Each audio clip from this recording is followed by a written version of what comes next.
turi mu gisekuru cyo kwigaragaza, aho kwamamara ari imari ikomeye ku bantu bose bari kuri iyi si. Umuntu wese yagize amahirwe akamamara, ibyo biba bigiye kumutunga cyangwa se abandi bikabatunga. Uzumva bakubwira ngo iyo myenda ntabwo yaryoshya ifoto, cyangwa se ngo uwo muntu ntabwo yaryoshya ifoto. Icyo kikubwira yuko ifoto ari ikintu gikomeye mu mitwe y'abantu benshi.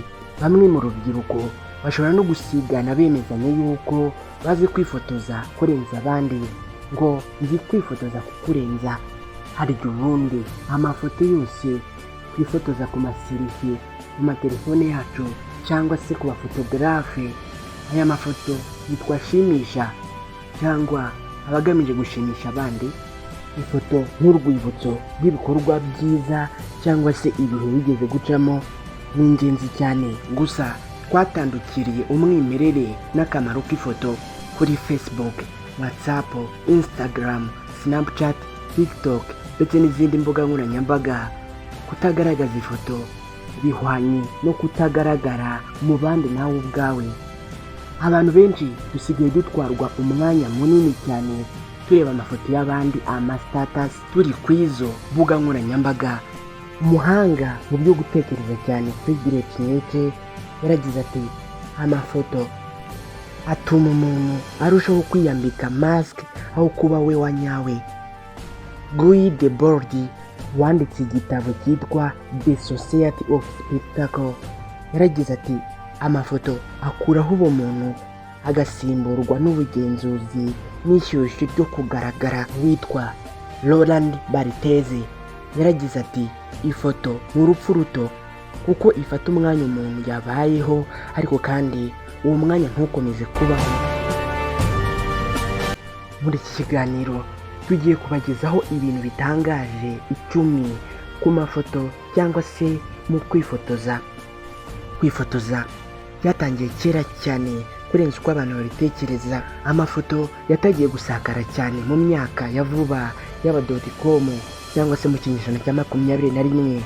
Gusa guhera kera cyane mu kinyejana cya 19 amafoto yatangiye kubaho.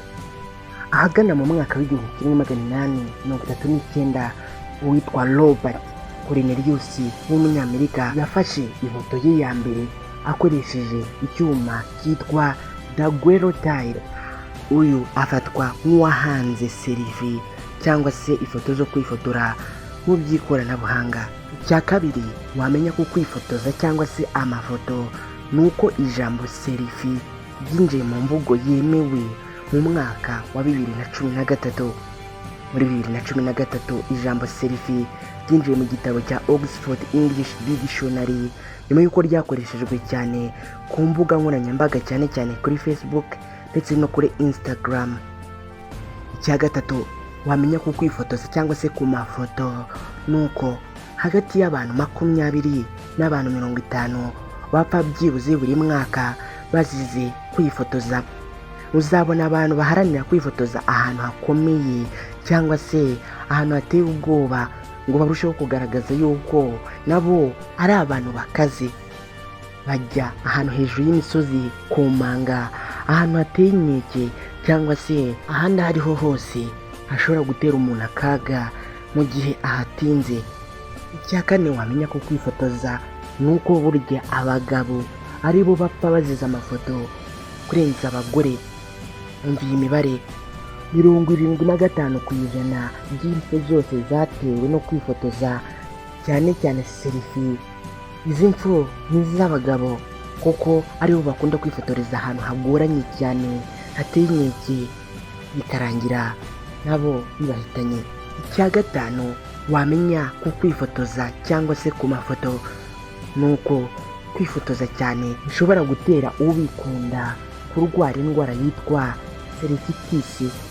Abashakashatsi bo muri Nottingham Trent University ndetse n'abo muri Bitangaje School of Management bavuze yuko kwifotoza cyane bishobora kuba indwara y'ubwonko, aho umuntu yumva ashaka kwireba cyane, yifitiye amatsiko menshi, ashaka kureba isura ye.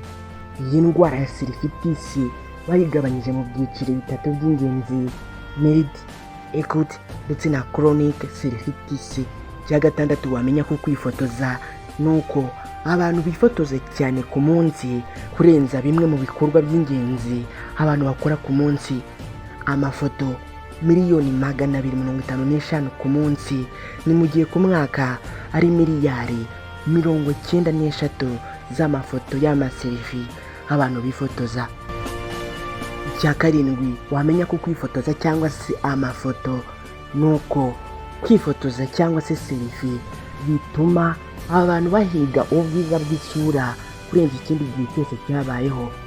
Abaganga ba cosmetic surgery bavuga yuko abantu benshi batangiye gusaba yuko babahindurira amasura kubera yuko adashimishije, cyane cyane babitewe n'uko babona yuko amafoto yabo atasa neza cyane. Hari n'indwara bise Snapchat dysmorphia, aho umuntu yumva adahagije bitewe n'uko yibona mu mashusho cyangwa se mu ifoto. Icya munani wamenya ku mafoto cyangwa se mu kwifotoza nuko hari ifoto yafatiwe mu isanzure yafashwe n'umusirikare witwa Buzi Aldrin. Iki gihe hari mu mwaka w'1963 ubwo yari mu rugendo rwa Gemini 12. Hanyuma birangira ahafatiye ifoto. Kugeza ubu abantu bose babona amafoto y'isanzure cyane cyane bakoresheje amarobo. Icya cyenda wamenya mu kwifotoza cyangwa se mu mafoto nuko hari ifoto yaciye agahigo ku isi yose. Iyi ni ifoto yo muri 2014 yo muri Oscars, ikaba ifoto ya Ellen DeGeneres. Iyi foto yafashwe na Bradley Cooper, irimo ibyamamare cyane cyane nka Brad Pitt, Meryl Streep ndetse na Jennifer Lawrence. Yabonye miliyoni 3 wese zongera kuyipostinga mu masaha make cyane. Icya 10 wamenya ku mafoto cyangwa se mu kwifotoza nuko hari ahantu henshi hagiye hatandukanye ku isi bagiye bahagarika kongera kwifotoreza, cyane cyane bitewe n'ibyago byagiye bihaturuka mu bihugu nk'Ubuhinde, Uburusiya ndetse no mu Bufaransa. Hari zone nyinshi zashyizweho aho umuntu atemerewe kwifotoreza, nyamara mu by'ukuri nta n'ikindi gikorwa gifatika cyakorerwa, bahita no selfie zones.